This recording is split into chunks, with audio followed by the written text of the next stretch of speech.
أشهد أن لا إله إلا الله وحده لا شريك له وأشهد أن محمدا عبده ورسوله أما بعد فأعوذ بالله من الشيطان الرجيم بسم الله الرحمن الرحيم الحمد لله رب العالمين الرحمن الرحيم مالك يوم الدين إياك نعبد وإياك نستعين اهدنا الصراط المستقيم صراط الذين أنعمت عليهم غير المغضوب عليهم ولا الضالين.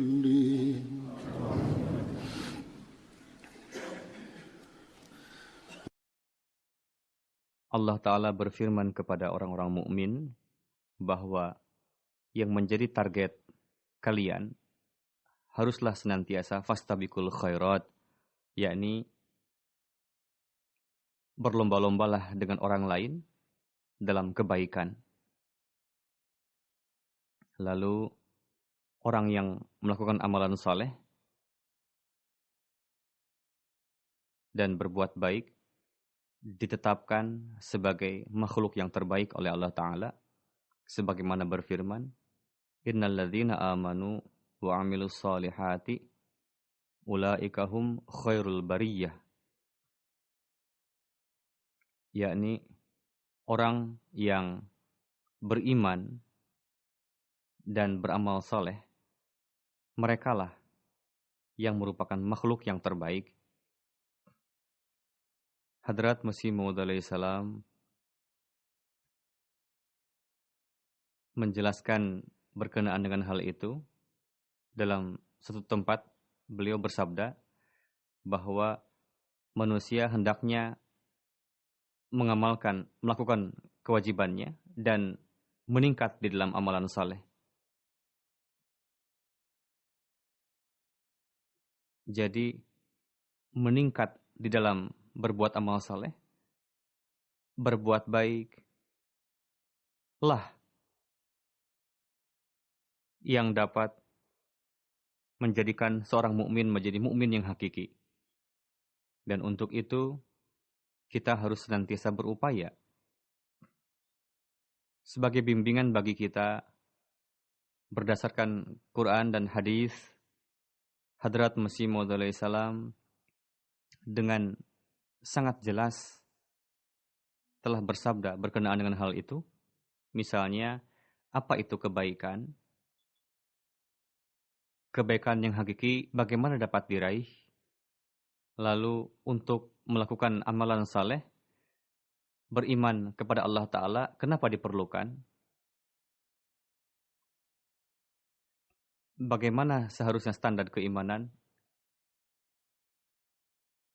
Standar keimanan tersebut bagaimana harus ditingkatkan?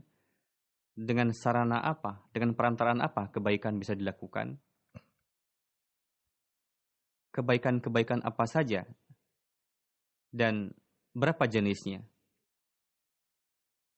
Lalu bagaimana Allah Ta'ala memberikan ganjaran kepada orang-orang yang berbuat baik? Beliau alaihissalam menjelaskan mengenai hal itu, yakni sesuatu yang jaiz pun hendaknya digunakan dengan adil, tidak berlebihan, tidak melampaui batas. Jika melampaui batas, maka akan mengurangi nilai kebaikan tadi. Seorang mukmin hendaknya memperluas cakupan kebaikannya. Walhasil, beliau alaihissalam berkenaan dengan hikmat kebaikan dan hakikatnya dan topik ruh dalam berbagai kesempatan beliau jelaskan secara rinci. Pada kesempatan kali ini saya akan sampaikan beberapa kutipan sabda Hadrat Masih Maud alaihissalam. Beliau menjelaskan bahwa apa itu kebaikan dan pada zahirnya hanya kebaikan kecil saja, tapi dapat menarik keridhaan Allah Ta'ala. Beliau alaihissalam bersabda, kebaikan merupakan anak tangga bagi manusia untuk naik kepada Allah Ta'ala, untuk sampai kepada Allah Ta'ala. Jika ingin mengetahui Islam, jika ingin meraih keridhaan Allah Ta'ala, meraih kedekatannya, maka kebaikan merupakan anak tangga bagi manusia.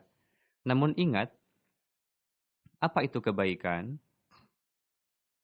Syaitan berusaha membuntuti manusia dari berbagai arah dan berusaha untuk menggelincirkan manusia dari kebaikan. Misalnya, malam hari seseorang memasak roti atau nasi dalam jumlah yang banyak sehingga masih tersisa pada pagi harinya, sehingga tidak termakan pada malamnya dan tersisa. Lalu pada hari berikutnya ketika tiba sarapan, di hadapannya diberikan makanan yang segar, yang baru, masakan yang segar. Belum saja dia memasukkan ke mulut makanan itu, ada suara pengemis mengetuk pintu dan meminta roti atau nasi tadi. Maka si orang yang makan tadi mengatakan kepada istrinya, berikanlah roti atau nasi yang basi yang kemarin, yang tidak termakan tadi malam. Padahal di hadapannya ada makanan yang segar, yang baru dimasak. Apakah itu kebaikan? Seharusnya roti yang basi dibiarkan saja begitu. Kenapa dia tidak memberikan makanan yang segar? Wa yut'imuna at'ama 'ala hubbihi miskina wa yatima wa asira.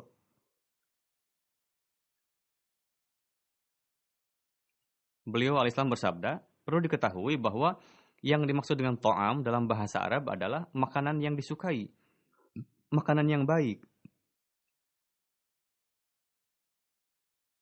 Jadi makanan yang sudah basi, yang tidak termakan, tidak termasuk ke dalam kategori ta'am dalam bahasa Arab. Misalnya makanan tadi malam yang sudah basi atau sudah tidak enak lagi, tidak disebut dengan ta'am makanan seperti itu.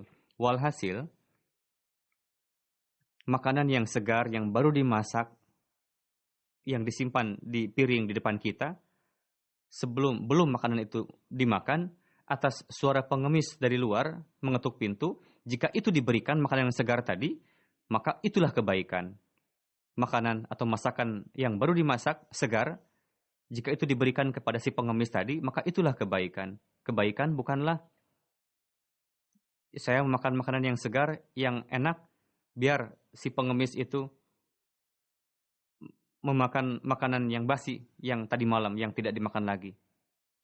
Itu bukanlah kebaikan. Jadi, jika manusia sampai pada kekedalaman seperti itu, baru dia dapat meraih kebaikan yang hakiki. Jadi, kebaikan yang hakiki harus kita upayakan untuk melakukannya. Dan bagaimana kebaikan ini bisa timbul? Kebaikan ini tidak akan timbul tanpa keyakinan yang sempurna kepada Allah Ta'ala. Tanpa keimanan yang sempurna kepada Allah Ta'ala. Beliau alaihissalam bersabda, untuk kebaikan yang hakiki adalah penting supaya orang tersebut, manusia, meyakini wujud Allah Ta'ala. Karena penguasa negara atau polisi tidak mengetahui apa yang dilakukan di dalam suatu rumah. Jika kita beriman kepada wujud Allah Ta'ala, bahwa Allah Ta'ala ini maha melihat segala sesuatu, mengetahui segala sesuatu, meskipun si pejabat atau lembaga pemerintah, dia tidak tahu apa yang ada di dalam hati manusia. Namun Allah Ta'ala mengetahui apa yang di dalam diri manusia. Kita harus beriman bahwa Allah Ta'ala ini maha mengetahui segala sesuatu. Allah Ta'ala mengetahui hal yang gaib. Beliau bersabda, meskipun seseorang mengklaim bahwa saya berbuat baik, tapi apapun yang ada di dalam isi hatinya, untuk itu dia tidak takut akan cengkeraman Allah Ta'ala. Dan tidak ada di dalam pemerintahan duniawi yang rasa takutnya menyelimuti dia di malam hari, di siang hari, dalam kesendirian, dalam keramaian, dalam kesepian, di dalam keramaian, di rumah maupun di pasar, dalam berbagai kondisi. Terkadang manusia berbuat sesuatu sembunyi-sembunyi di berbagai tempat, di dalam berbagai kondisi. Dan dia tahu, meskipun tidak ada orang yang melihat, sehingga dia tidak takut. Dan karena tidak merasa takut seperti itu, dia berbuat kesalahan. Dia melakukan sesuatu yang salah, berdosa. Selain Allah Ta'ala. Allah Ta'ala maha mengetahui segala sesuatu. Untuk itu, jika kalian ingin melakukan kebaikan yang hakiki, maka keimanan kepada Allah Ta'ala sangat diperlukan.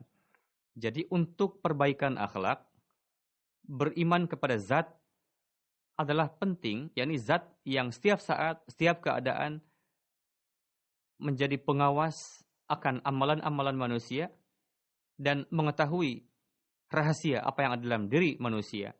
Dan selain zat Allah Ta'ala, tidak ada zat yang lain. Jadi jika ada keimanan seperti ini, keimanan kepada Allah Ta'ala, seperti dalam standar tersebut, dan setiap saat ingat kepada Allah Ta'ala, baru manusia akan dapat melakukan kebaikan yang hakiki. Lalu berkenaan dengan kebaikan yang hakiki, beliau alaihissalam menjelaskan lebih dalam lagi bahwa makna takwa adalah menjauhi keburukan sampai yang sekecil-kecilnya, sehalus-halusnya. Namun ingatlah, kebaikan tidak hanya mengatakan bahwa saya baik katanya, karena saya tidak merampas harta orang lain, saya tidak mencuri, saya tidak merampas, saya tidak mencari nafkah dengan cara yang keliru, bukanlah kebaikan. Atau saya tidak merampok, saya tidak mencuri, saya tidak memandang dengan pandangan yang buruk. Kebaikan yang seperti itu bagi orang arif layak untuk ditertawakan. Karena jika dia terjerumus dalam keburukan, dia melakukan pencurian atau perzinahan, maka dia tahu bahwa dia akan dihukum. Jadi bukanlah kebaikan orang yang ditertawakan oleh orang arif seperti itu. Jadi kebaikan yang hakiki adalah dia seharusnya mengkhidmati umat manusia dan di jalan Allah Ta'ala dia memperlihatkan kesetiaan dan yang sempurna sampai-sampai dia siap untuk memberikan jiwanya bagi Allah Ta'ala. Untuk itu difirmankan, innallaha ma'al ladzina taqaw wal ladzina hum muhsinun. Innallaha ma'al ladzina taqaw wal ladzina hum muhsinun. Yakni Allah Ta'ala beserta dengan orang-orang yang menjauhi keburukan dan seiring dengan itu dia pun melakukan kebaikan. Bersabda, ingatlah dengan baik bahwa hanya menjauhkan keburukan saja bukanlah suatu keistimewaan. Dengan mengatakan saya tidak melakukan keburukan, saya soleh katanya. Bukan. Sebelum dia melakukan amalan soleh. Banyak sekali orang yang dia tidak pernah berzina, dia tidak pernah membunuh, dia tidak pernah mencuri, dia tidak pernah merampok. Dan meskipun demikian, dia di jalan Allah Ta'ala tidak memperlihatkan contoh kesetiaan dan kebenaran di hadapan Allah Ta'ala. Di jalan Allah Ta'ala,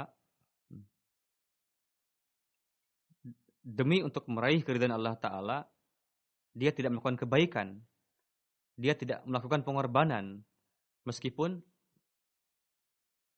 banyak keburukan yang tidak dia lakukan. Atau dia tidak melakukan pengkhidmatan kepada umat manusia. Jika dia tidak melakukan hak-hak Allah Ta'ala dan hambanya, dengan demikian tidak terhitung sebagai kebaikan.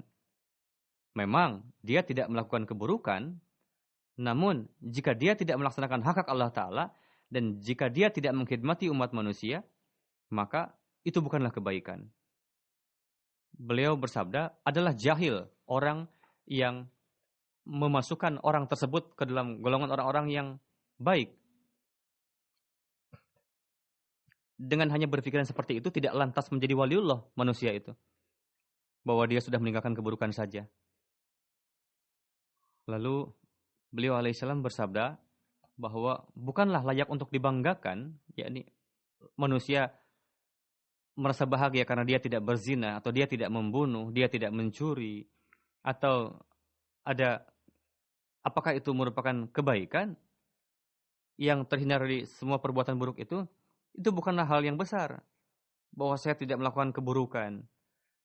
Sebenarnya dia mengetahui bahwa jika dia mencuri maka tangannya akan dipotong. Atau dengan hukum yang sekarang, jika dia mencuri maka dia akan dipenjara, akan ditangkap, akan mendapatkan hukuman. Jadi bukanlah kesempurnaan. Dia tidak melakukan keburukan karena dia takut akan hukuman. Dalam pandangan Allah Ta'ala, Islam bukanlah sesuatu yang menjauhi keburukan. Sebelum dia meninggalkan keburukan itu dan mengupayakan kebaikan, dia tidak akan hidup dalam kehidupan rohani. Islam, hakikat ajaran Islam adalah meningkat di dalam kerohanian. Perbaikilah kehidupan rohani manusia. Jika hanya meninggalkan keburukan saja, maka kehidupan rohaninya tidak lantas akan lebih baik. Dengan meninggalkan keburukan, lalu mengupayakan kebaikan juga adalah perlu untuk menghidupkan kerohanian. Jika tidak, maka rohaninya akan mati. Beliau alaihissalam bersabda, kebaikan adalah seperti asupan makanan. Sebagaimana manusia tidak bisa hidup tanpa makanan, begitu juga jika dia tidak melakukan kebaikan, maka tidak akan hidup rohaninya. Keimanan kondisi ini bisa meningkat jika dia meningkat keimanan kepada Allah Ta'ala. Bagaimana standar keimanan kepada Allah Ta'ala seyogianya? Standar ini akan diraih jika lahir batin manusia sama. Tidak hanya keimanan di dalam lahir saja. Sebagaimana ada keyakinan bahwa racun itu bisa merugikan kita. Manusia bisa mati jika dia memakannya. Sebagaimana kita meyakini bahwa jika kita memasukkan tangan ke dalam lubang yang di dalamnya ada ular, yang dimana ular itu bisa menggigit tangan kita, maka manusia akan takut untuk memasukkan tangannya. Begitu juga kita harus yakin kepada Allah Ta'ala. Jika kita melakukan keburukan, maka Allah Ta'ala melihat, mengawasi kita setiap saat. Dan jika kita berbuat baik, Allah Ta'ala akan memberikan ganjaran. Setiap amalan manusia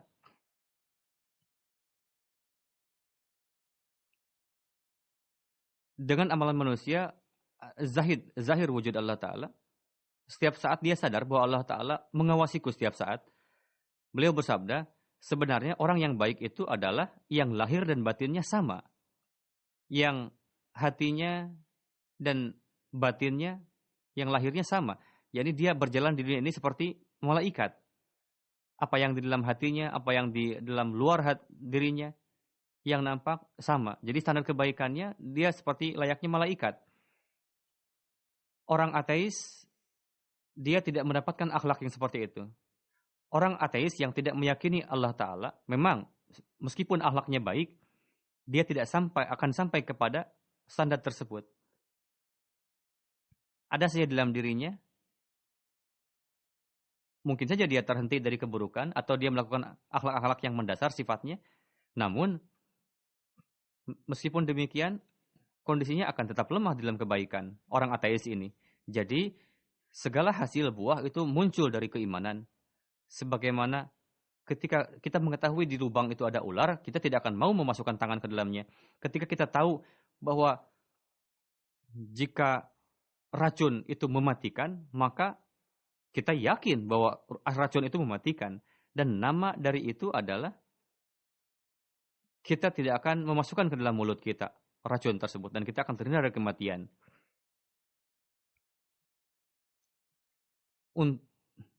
Berkenaan dengan kekuatan iman, beliau bersabda, perlu difahami bahwa setiap kesucian dan akar dari kebaikan adalah beriman kepada Allah Ta'ala.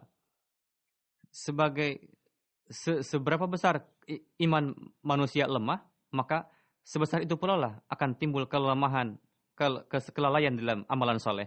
Jika keimanannya kuat dan yakin kepada sifat-sifat Allah Ta'ala yang sempurna, maka sebesar itu pula lah akan timbul perubahan yang luar biasa dalam amalan manusia. Jika manusia meyakini bahwa Allah Ta'ala memiliki segala kekuatan, Allah Ta'ala Maha mengetahui yang gaib, setiap saat mengawasi kita, maka bersabda, akan timbul perubahan yang luar biasa dalam amalan manusia. Dengan sendirinya, amalannya akan lebih baik. Alih-alih melakukan keburukan, dia akan lebih condong untuk melakukan kebaikan. Beliau bersabda, orang yang beriman kepada Allah Ta'ala tidak mungkin dia melakukan dosa. Tidak mungkin. Di satu sisi dia beriman kepada Allah Ta'ala, lantas di sisi lain dia melakukan dosa. Karena keimanan dapat memotong bagian tubuh yang melakukan dosa. Coba lihat, jika mata seseorang dikeluarkan, maka bagaimana mungkin dia bisa melihat dengan pandangan buruk? Bagaimana dia bisa melakukan dosa dengan matanya? Jika tangannya dipotong, maka dosa yang dapat timbul dengan dengan tangan itu, bagaimana dia bisa melakukannya? Begitu juga lah jika manusia sampai kepada kondisi nafsu mutmainnah, maka nafsu mutmainnah akan membutakannya sehingga tidak akan ada potensi untuk melakukan dosa dari matanya. Dia melihat padahal dia tidak melihat. Jika dia tidak memandang dengan pandangan buruk kepada sesuatu. Karena pandangan mata menjadi hilang, yakni pandangan iri, pandangan dengki, ya, pandangan yang kotor setelah melihat sesuatu atau hasrat yang buruk itu akan menjadi hilang. Beliau bersabda, dia punya telinga namun dia tuli. Dan sesuatu perkataan yang dosa, dia tidak bisa mendengarkannya.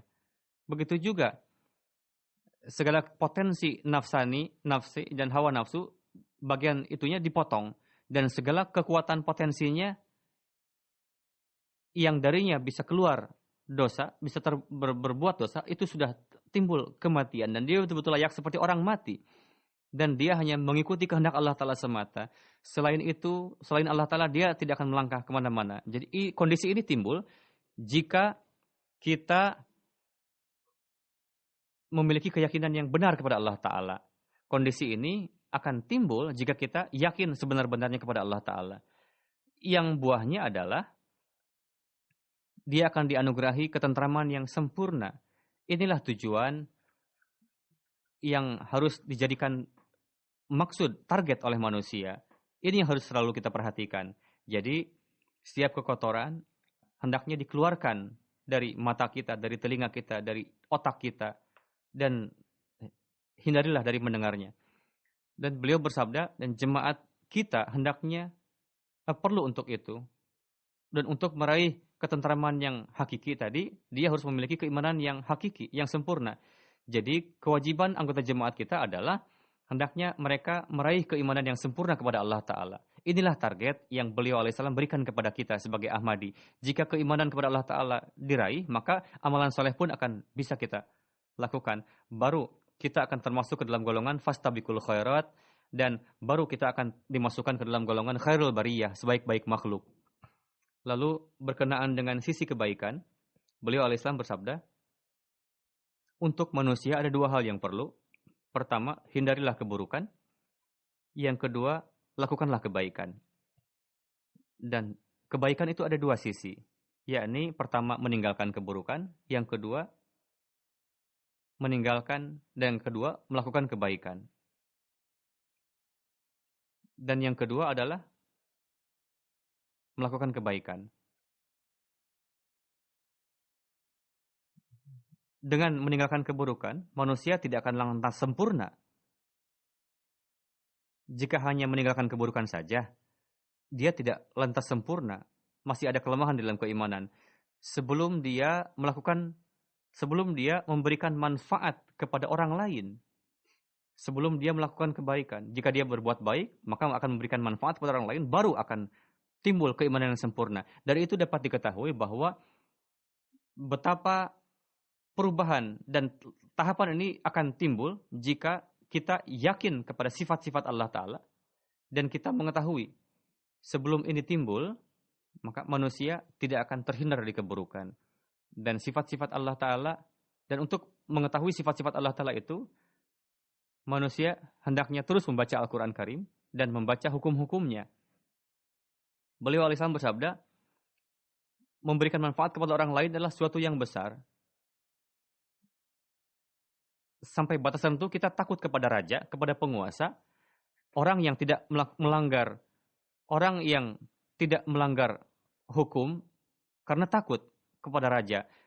Lantas kenapa kita tidak takut kepada Sang Ahkamul Hakimin, Tuhan yang maha sebaik-baik hakim?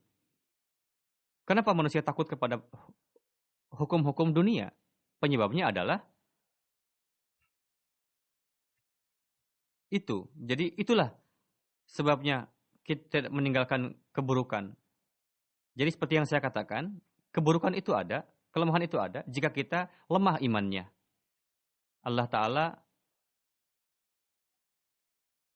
manusia meyakini secara itikad bahwa Allah Ta'ala itu maha mengetahui, namun dari amalan kita masih bertentangan dengan itu.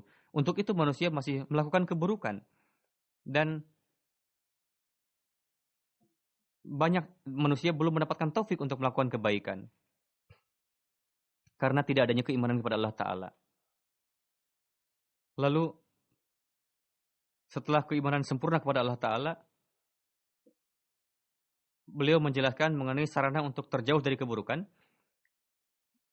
Sarana untuk menjauhi keburukan itu akan ditempuh jika ada keimanan kepada Allah Ta'ala. Lantas, tahapan yang kedua adalah kita harus mencari jalan yang telah ditempuh oleh para kekasih Allah Ta'ala, para wujud suci sebelum kita. Jadi beriman kepada Allah Ta'ala. Yang kedua, carilah jalan yang telah ditempuh oleh orang-orang soleh. Para nabi, para orang soleh. Tempuhlah jalan itu. Ada satu jalan. Seberapa besar, berapa banyak orang-orang suci dan mendapatkan limpahan karunia dari Allah Ta'ala. Dari itu dapat diketahui bahwa carilah bahwa perlakuan apa yang Allah Ta'ala berikan kepada mereka. Tahapan pertama adalah terhindar dari keburukan. Itu dari penampakan sifat jalali Allah Ta'ala. Karena itu musuh dari kejahatan. Allah Ta'ala menghabisi kejahatan. Lalu yang kedua adalah dengan penampakan jamali. Dan pada akhirnya, sebelum dia mendapatkan kekuatan dari Allah Ta'ala, yang dalam ajaran Islam disebut dengan Ruhul Kudus, maka belum dapat mendapatkan apa-apa. Ini merupakan potensi kekuatan yang didapatkan dari Allah Ta'ala. Seiring dengan turunnya itu, ada ketentraman di dalam hati, dan di dalam tabiat akan timbul kecintaan kepada kebaikan. Penampakan jamali Allah Ta'ala, dari itu akan timbul perhatian kepada kebaikan, bukan kepada keburukan. Lalu timbul ketenangan, ketentraman di dalam hati. Inilah amalan orang-orang saleh yang merupakan teladan bagi kita semua. Coba lihat suri teladan para nabi. Kebaikan yang dianggap sebagai beban bagi orang lain, para nabi ini, orang-orang saleh ini melaksanakannya dengan penuh kelezatan, dengan rasa suka, hobi. Sebagaimana anak menyukai makanan yang enak. Begitu juga ketika kita terjalin dengan Allah Ta'ala dan ruh yang suci turun kepada kita, maka kebaikan itu layaknya seperti sirup atau minuman yang manis, makanan yang lezat. Keindahan yang ada dalam kebaikan tadi mulai nampak kepada dia dan dia segera lari untuk menuju kepada kebaikan itu.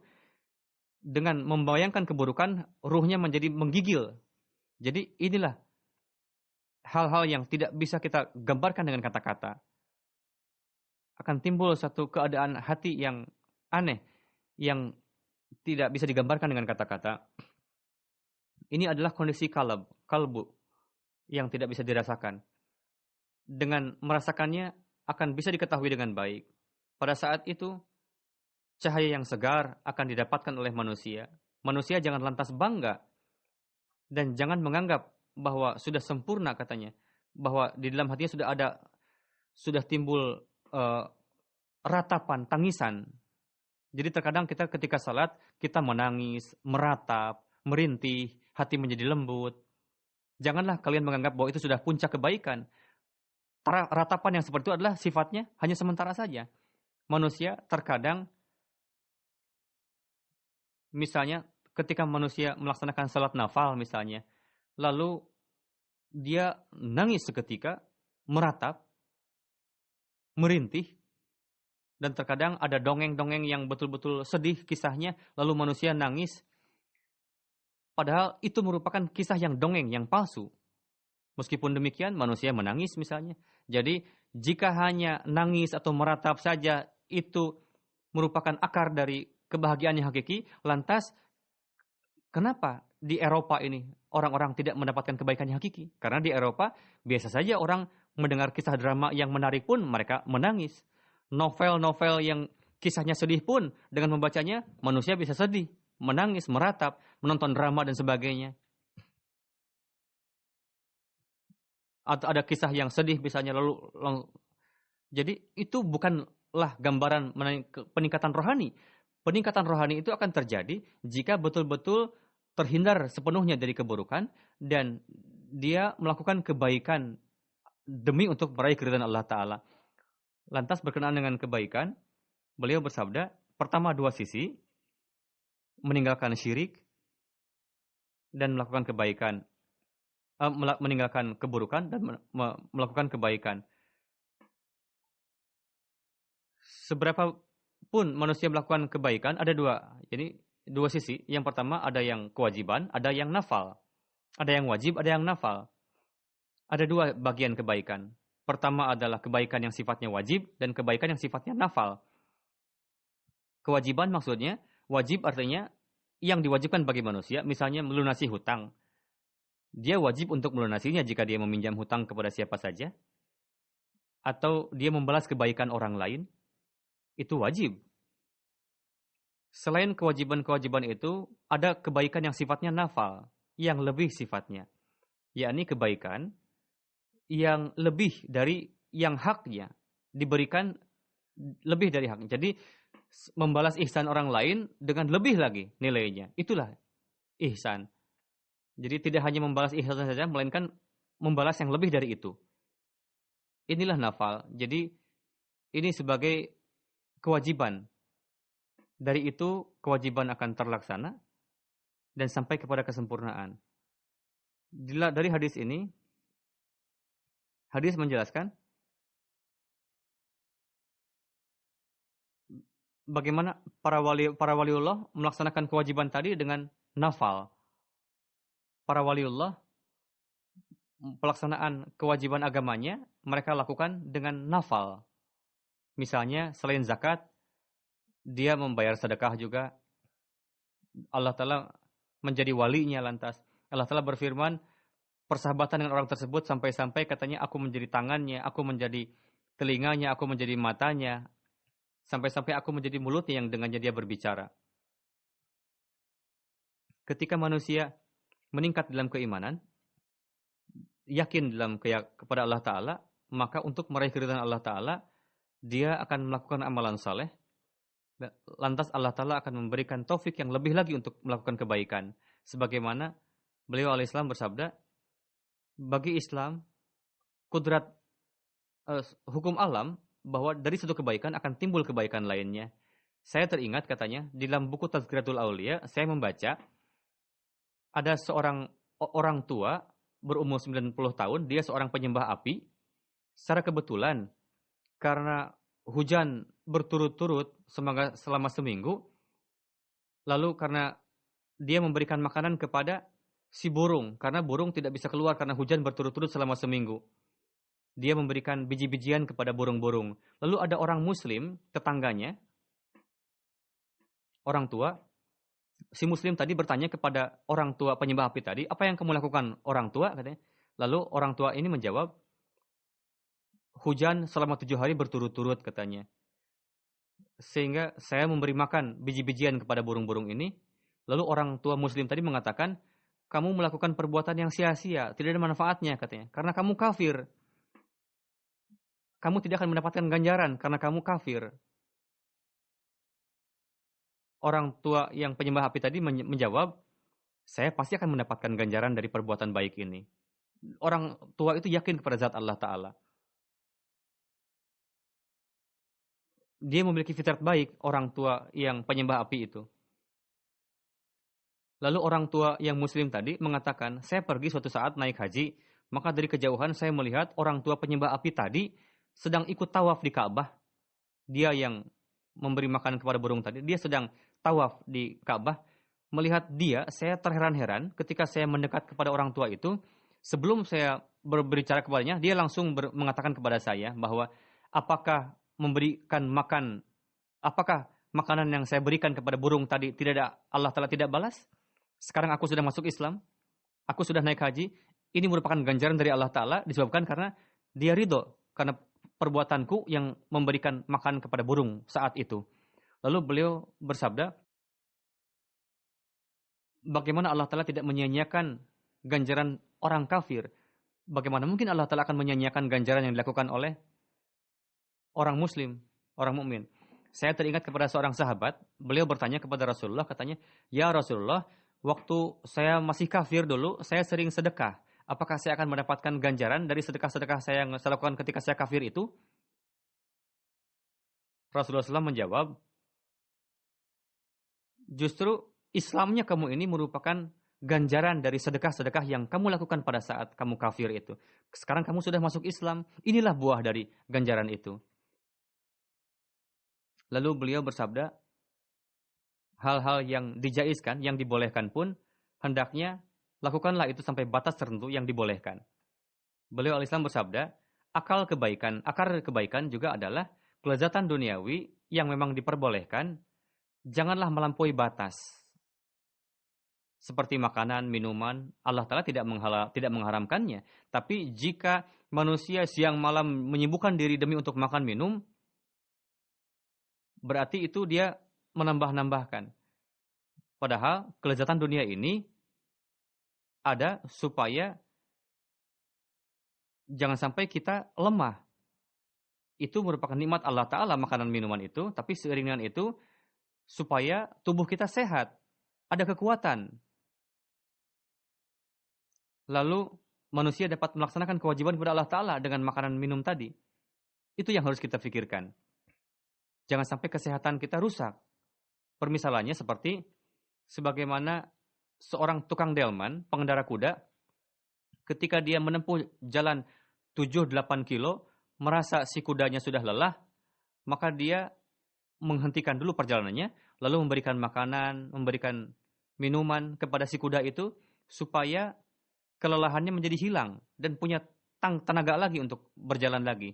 Begitu juga kenikmatan yang diambil, yang dirasakan oleh para nabi itu, para nabi pun makan, minum, para nabi pun menggunakan, memanfaatkan benda-benda duniawi, mendapatkan ketenangan, mereka pun menikah, mereka pun punya anak. Semua itu digunakan oleh para nabi. Kelezatan yang dinikmati oleh para nabi itu, karena mereka harus mengislah dunia. Jika dia tidak mempunyai tenaga untuk itu, maka bagaimana dia akan melakukan kebaikan tadi? Begitu juga si pemilik delman tadi, dia menghentikan kuda dulu, lalu memberi makan minum, supaya kuda tadi mempunyai tenaga lagi. Begitu juga para nabi, mereka makan minum, menggunakan benda-benda duniawi semata-mata, supaya timbul perhatian untuk mengislah dunia.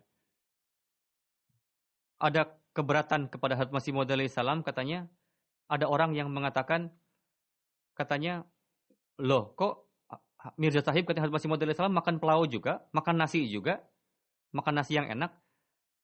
Lalu huzur pertama menjawab, saya tidak pernah membaca di dalam Quran, hadis, di dalam buku-buku apapun bahwa Nabi itu tidak memakan makanan yang enak. Memangnya lantas kenapa kalau Nabi makan makanan yang enak?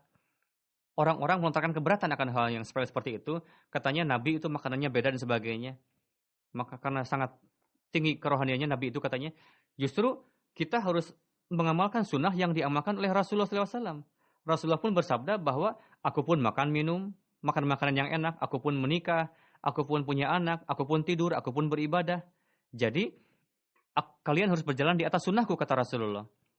Walhasil, Hadrat Masih Maud bersabda, bukanlah kebiasaan para nabi larut di dalam keduniawian. Karena larut di dalam keduniawian tadi merupakan racun. Kapan dia makan, kapan dia ingin, dia makan, dia minum. Jika ada seorang yang buruk, dia makan minum dengan pandangan duniawi, dia lakukan. Tapi seorang yang soleh tidak akan melakukan seperti itu. Jika dia melakukan seperti itu, maka jalan kepada Allah Ta'ala akan tertutup baginya. Langkah yang dia tempuh kepada Allah Ta'ala pasti akan memberikan ganjarannya. Allah Ta'ala berfirman, "I'dilu huwa aqrabu littaqwa." Jadi, makan minumlah dengan secukupnya. Ini merupakan takwa. Jadi, dosa itu tidak hanya manusia melakukan zina atau mencuri, melainkan melampaui batas pun dari sesuatu yang dibolehkan, itu pun merupakan dosa.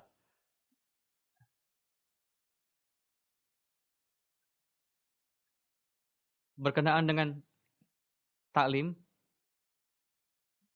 dan hubungan dengan kerabat, apa itu kebaikan?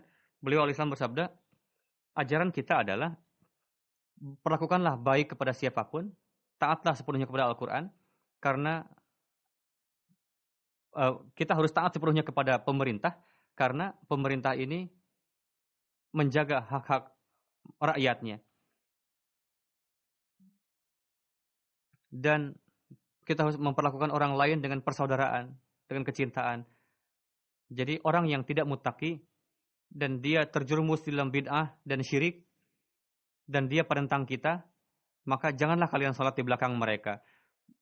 Namun kalian harus berbuat baik kepada mereka. Bukanlah artinya penentang kita, dia melontarkan fatwa kafir kepada kita, dia melakukan bid'ah-bid'ah. Janganlah kita ikut salat di belakang mereka. Namun dalam hal berbuat baik, kita harus berbuat baik kepada mereka. Seberapapun dia menentang kita. Prinsip kita adalah kita harus berbuat baik kepada siapapun. Dia yang tidak bisa berbuat baik kepada orang lain di dunia ini, bagaimana dia akan mendapatkan ganjaran di akhirat nanti? Jadi kita harus berbuat baik kepada orang lain. Ya, kita harus menghindari perkara keagamaan dalam hal ini. Misalnya, seperti halnya tabib. Dia mengobati semua orang, apakah itu Hindu, Muslim, Kristen. Dia semua cek, dia semua obati oleh tabib ini. Begitupun kita harus berbuat baik kepada siapapun. Jika ada yang mengatakan bahwa kenapa para nabi membunuh orang kafir, katanya, jawabannya adalah orang kafir itu telah betul-betul membunuh orang muslim pada saat itu karena kejahatan, melampaui batas, mereka berbuat zalim kepada umat muslim, dan sebagai hukumannya, karena mereka sudah layak untuk mendapatkan hukuman saat itu, dia bukanlah karena dia ingkar kepada Islam, karena dia tidak mengingat kepada Rasul, bukan. Karena mereka sudah berbuat lancang, berbuat zalim, berbuat dosa dengan membunuh orang-orang muslim pada saat itu. Cakupan kebaikan bagaimana seharusnya diluaskan? Kita harusnya ingat bahwa cakupan kebaikan haruslah seluas-luasnya. Janganlah kalian membatasi sampai kaum tertentu. Janganlah saya seperti orang zalim bahwa kalian hanya membatasi kebaikan hanya kepada orang muslim saja. Saya katakan kalian harus berbuat baik kepada siapapun makhluk Allah Ta'ala. Apakah dia Muslim, Hindu, Kristen, atau siapa saja. Aku tidak menyukai kepada orang yang hanya membatasi kebaikan itu untuk kaumnya saja. Mereka ada yang beranggapan bahwa jika katanya kita merampas hak orang lain hanya untuk sekecil saja, katanya boleh. Ada tradisi di Gair Ahmadi katanya, dengan merampas hak orang lain hanya untuk secuil saja, sepele saja, katanya, itu dibolehkan akidah mereka. Kalian bisa menipu orang lain untuk sebatas itu saja, katanya. Beliau bersabda, semua ini adalah sangat dosa, betul-betul tidak boleh. Itu telah merugikan mereka. Dan telah menjadikan mereka seperti binatang. Itulah kondisi umat muslim pada saat ini. Namun saya nasihatkan kepada mereka berkali-kali, kalian jangan sampai membatasi cakupan kebaikan kalian. Dan untuk itu kalian harus melakukan taklim yang Allah Ta'ala berikan. Innallaha ya'muru bil adli wal ihsan wa ita'idul qurba. Yakni pertama-tama kalian harus, orang yang berbuat baik, berbuat ihsan kepada kamu, balaslah ihsannya, balaslah kebaikannya. Setelah itu, derajat yang kedua adalah lebihlah. Yani itu ihsan. Orang yang berbuat ihsan kepada kalian, balaslah ihsan itu dengan lebih. Namun kelemahannya, mungkin saja orang yang berbuat ihsan tadi masih mengungkit-ungkit kebaikannya. Jadi ada derajat yang ketiga. Manusia melakukan kebaikan yang betul-betul kecintaan, yang tidak ada celah kelemahan sedikit pun. di dalam seperti layaknya seorang ibu merawat anaknya, dia sudah tidak meminta ganjaran apa-apa.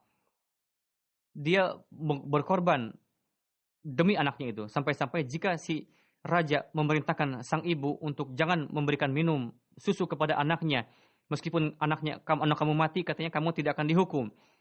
Apakah si ibu akan melakukan perintah raja tadi atau tidak? Sama sekali tidak. Melainkan si ibu tadi akan melaknat, akan marah kepada si raja itu. Kenapa raja tadi memerintahkan seperti itu? Jadi, lakukanlah kebaikan yang seperti itu. Sampai kepada, jika kebaikan tadi meningkat sampai pada tahapan yang sempurna tadi. Jadi, kebaikan itu adalah setiap saat timbul, terfikir dalam hati. Beliau bersabda, ita idil kurba itu. Dan urutannya seperti itu.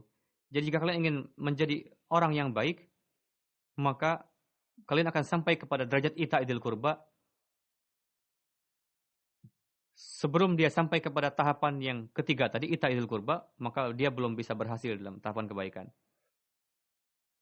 Ingatlah bahwa Allah Ta'ala sangat menyukai kebaikan, dan Allah Ta'ala menghendaki supaya dia berbuat baik kepada makhluknya.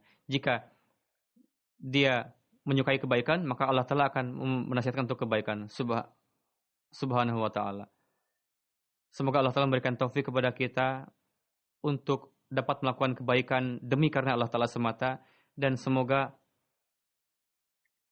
fastabiqul khairat yang menjadi target kita yang ditetapkan oleh Allah Ta'ala. Semoga kita menjadi orang yang dapat meraihnya. Amin. Setelah salat Jumat, saya akan memimpin salat jenazah gaib. Pertama adalah Mukarram Hamad Maksud Atif Sahib, Mubalig. Beliau putra dari Profesor Mansur Ahmad Sahib pada tanggal 22 Oktober. Karena gagal ginjal, beliau wafat di Tahirhat pada usia 48. Innalillahi wa inna ilaihi raji'un. Beliau adalah cucu dari sahabat Masih Maud alaihi salam, Darad Sahib.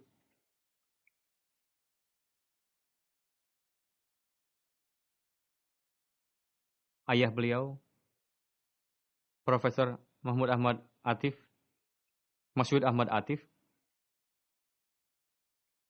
Pada sejak 55 sampai 86, beliau sebagai dosen di Talimul Islam College.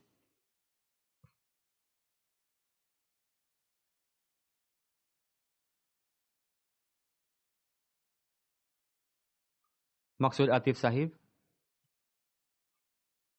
Ini adalah putra Masyhud Atif Sahib. Pendidikan dasar beliau tempuh di Rabuah, lalu masuk Jamiah, lulus pada tahun 92.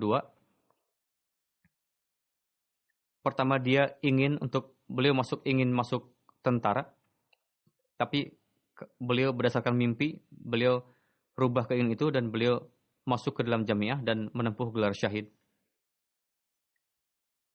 Dengan karunia Allah Ta'ala, selain istri, beliau punya 2 anak perempuan dan 2 anak laki-laki. Satu adalah beliau 3 anak beliau masih menempuh pendidikan. Anak itu sedang menempuh pendidikan tahfiz Quran. Maksud Atif Sahib pada tahun 91 lulus Jamiah. Lalu ditugaskan di Pakistan, di berbagai kota di Pakistan. Setelah itu beliau mempelajari bahasa Prancis di Islam University, An-Namal. Dan pada tahun 97, Mei, beliau ditugaskan ke Ivory Coast sebagai mubalik. Pada tahun 2002, beliau berkhidmat di Ivory Coast. Sampai 2016, beliau di Burkina Faso.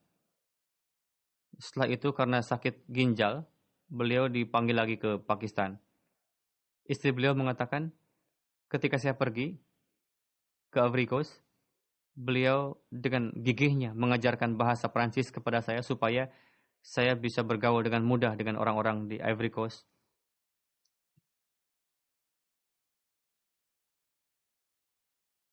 Beliau sangat ramah. Kawan-kawan beliau mengatakan beliau sangat ramah. Beliau cerdas, beliau ceria orangnya. Beliau menghormati kawan-kawannya. Taat dan kesetiaan sangat banyak dalam diri beliau.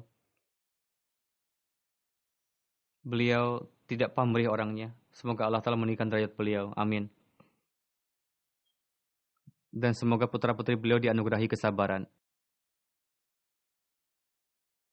Dan diberikan taufik untuk dapat melanjutkan kebaikan-kebaikan ayahnya. Jenazah yang kedua, Ali Said Musa Sahib, mantan Amir Tanzania. Beliau wafat pada umur 67, innalillahi wa inna ilaihi raji'un. Pada tahun 50, beliau lahir di Tanzania. Beliau pada tahun 80 masuk ke Darussalam University, lalu menempuh gelar BA, Agriculture Economist. Lalu beliau sebagai pejabat di pemerintahan sana. Lalu huzur keempat memerintahkan beliau untuk menerjemahkan Quran Karim dalam bahasa di sana. Namun karena kesibukan tugas yang lain sehingga beliau lambat. Huzur keempat bersabda katanya, kalau dengan kecepatan seperti ini akan berlangsung 30 tahun terjemahan Quran ini katanya. Lalu beliau sangat khawatir. Setelah mendengarkan perintah huzur seperti itu, Ali Saidi Sahib lalu langsung bergejolak semangatnya dan beliau berjanji, saya akan segera selesaikan terjemah Quran ini. Lalu beliau tinggalkan pekerjaan-pekerjaan lain dan perhatian dipusatkan kepada penerjemahan Al-Quran dan beliau selesaikan itu dalam waktu 5 tahun. Pada tahun 2006, beliau sebagai Amir Jemaat Tanzania dan Burandi Mozambik ada dalam pengawasan beliau. Pada kepemimpinan beliau, secondary school didirikan dan membeli tanah. Beliau sangat mukhlis dan setia, soleh, mencintai khilafat. Selain istri, beliau 3 anak laki-laki dan 3 anak perempuan. Semoga Allah Ta'ala memberikan taufik untuk dapat melanjutkan kebaikan-kebaikan ayahnya dan meninggikan derajat almarhum juga. Amin. Jenazah yang ketiga adalah Mukarramah Nusrat Begum Sadqah Sahibah, Garmula Wirnkahal, penduduk Rabuah. Pada tanggal 16-17 Oktober malam hari, beliau wafat di Tahir Heart Institute. Beliau adalah ibunda dari Mu'min Tahir Sahib, in charge Arab Desk. Sifat yang paling menonjol dari beliau mencintai memegang tauhid dan sangat membenci syirik, tawakal. Dan beliau menyembunyikan kebaikan beliau. Dan beliau memperlihatkan kerendah hatian. Kakek beliau, Mia Ataullah Sahib adalah sahabat Masih Maud alaihissalam. Dan Maulana Burhanuddin Sahib.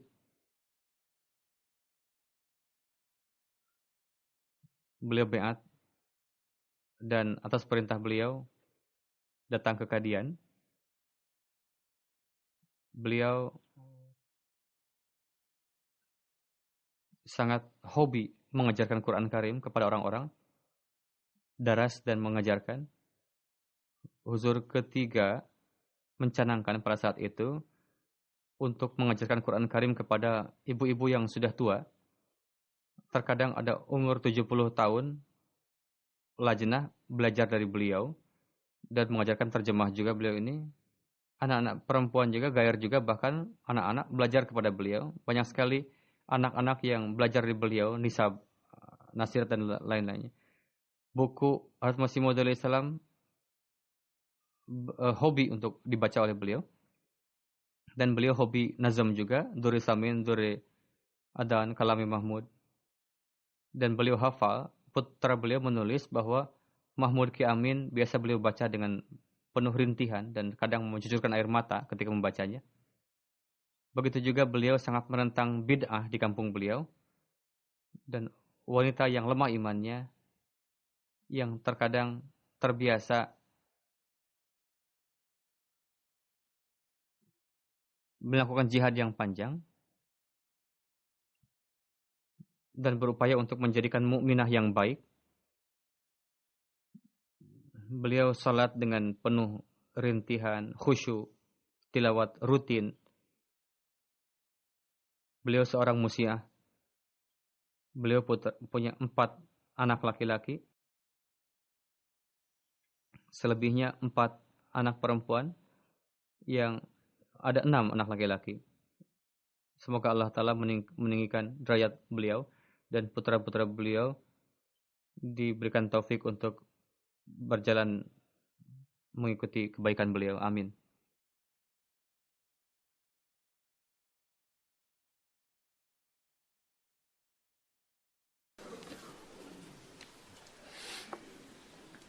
Alhamdulillah, alhamdulillah, nahmaduhu wa nasta'inuhu wa nastaghfiruhu wa nu'minu bihi wa natawakkalu alayhi wa na'udzu billahi min shururi anfusina ومن سيئات أعمالنا من يهده الله فلا مضل له ومن يضلل فلا هادي له ونشهد أن لا إله إلا الله ونشهد أن محمدا عبده ورسوله عباد الله رحمكم الله إن الله يأمر بالعدل والإحسان وإيتاء ذي القربى وينهى عن الفحشاء والمنكر والبغي يعظكم لعلكم تذكرون اذكروا الله يذكركم وادعوه يستجب لكم ولذكر الله أكبر.